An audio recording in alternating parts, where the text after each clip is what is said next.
3 tahun yang lalu ketika ada rapat internal di sebuah lembaga negara yang saya hadir, saya membuat kesimpulan yang dipublikasi di dalam media sosial Bosman beberapa hari setelahnya. Dengan terang-terangan Bosman mengatakan untuk aplikasi layanan transportasi, maka Grab adalah pemenangnya. Gojek akan beralih ke payment system, yaitu fokus ke GoPay-nya. Inilah informasi di tahun 2017, jauh sebelum semua terjadi seperti sekarang ini. Pertengahan tahun 2020 kemarin, di masa COVID yang membuat work from home di wilayah kota besar, Bosman meluncurkan gosip bahwa Facebook bukan media sosial nomor 1 di tahun 2025. Bahkan bisa hanya setengah pengguna aktifnya dibandingkan sekarang. Dan pemenangnya nanti adalah TikTok. Di November 2020, Elon Musk oleh Bosman dikatakan akan menjadi orang kaya nomor 1 di dunia. Dan sebaiknya invest di usaha Elon Musk yang miliki atau dia kelola. Semua ini hanya prediksi bisnis yang bisa dibaca dari tren. Kalahnya Trump mengecewakan saya. Tapi memang politik banyak unsur di dalam menganalisa,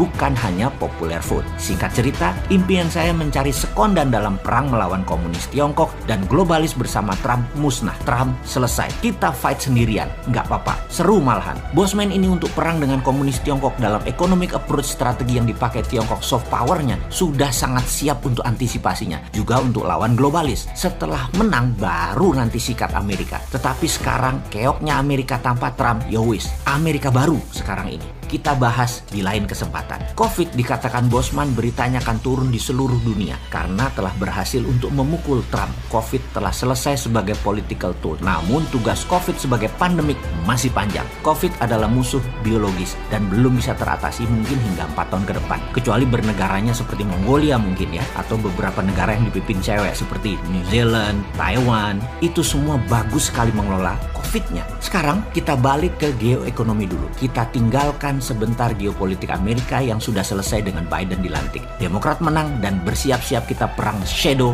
versi baru. Kita diskusi tentang matinya Facebook juga WA, bagian dari kerajaan Mark Zuckerberg. Namun bukan membuat Mark jadi miskin. Dia menurut saya akan seperti GoPay, fokus di financial inklusi. Libra, mata uang digitalnya, itu akan dia fokuskan karena pasti akan menguntungkan 10 kali lebih banyak untungnya dari Facebook dan WA jika dijumlahkan. Jadi kita yang biasa mengiklankan menggunakan Facebook Ads, IG Ads, nanti siap-siap jadi garing, siap-siap sepi dan boros. Tidak efektif, tidak seefektif dulu dibandingkan kita mengiklan di YouTube dan TikTok. Juga akan hidup kembali Google Ads dengan SEO versi barunya, Search Engine Optimizer-nya. Kesimpulan, kalau dalam 3 tahun yang lalu si Sontoloyo ini mengatakan bahwa dalam tingkat ASEAN, Grab is the winner dalam aplikasi transportasi, kemudian Gojek geser ke GoPay sebagai MVP atau most valuable produk mereka, bukan online transportation lagi, dan GoPay the winner di e-money. Maka sekarang iklan berbayar, tempat pebisnis beriklan akan dimenangkan oleh TikTok dan YouTube, mengalahkan FB Ads dan IG Ads. Mark Zuckerberg pasti akan mempivot bisnis FB ke Libra dengan segera, digital currency. Nah, disinilah swasta besar yang dalam bahasa Bosman adalah globalis cabal memainkan dunia. Bayangkan, negara itu lebih berdaulat dari korporasi. Namun banyak negara yang dikelola dengan manajemen lemah tidak berdaulat. Jangankan lawan negara kuat, lawan big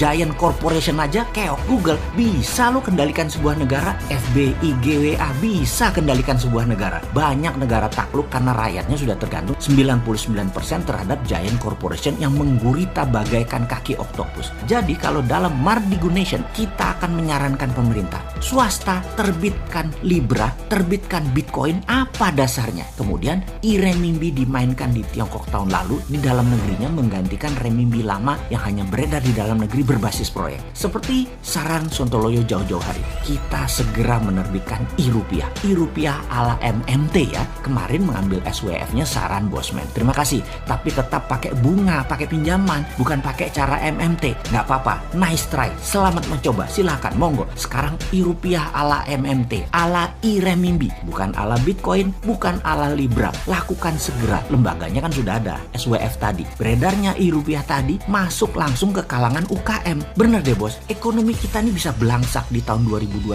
ini, tahun kepekatan. Kalau tahun 2020 saja, tahun inflasi, tahun 2021 ini tidak lebih baik, bahkan lebih buruk karena 3 juta orang akan terpapar COVID. Rumah sakit akan hanya terima yang berat-berat saja. Isolasi mandiri, semakin panjang masa isolasinya. Tadinya 14 hari, sekarang bisa sebulan. Bayangin kalau direksi, pengusaha, UKM, orang yang menggaji orang lain harus isolasi, ekonomi belangsak, pengangguran meningkat. Saat ini diprediksi 90% warteg di Jabodetabek akan tutup karena tidak bisa bayar sewa dan naiknya harga bahan baku. Dan banyak lagi masalah ekonomi mikro lainnya. Berani nggak terbitkan rupiah melawan IMF, World Bank, dan globalis? Ayolah, mana sih nyali lo?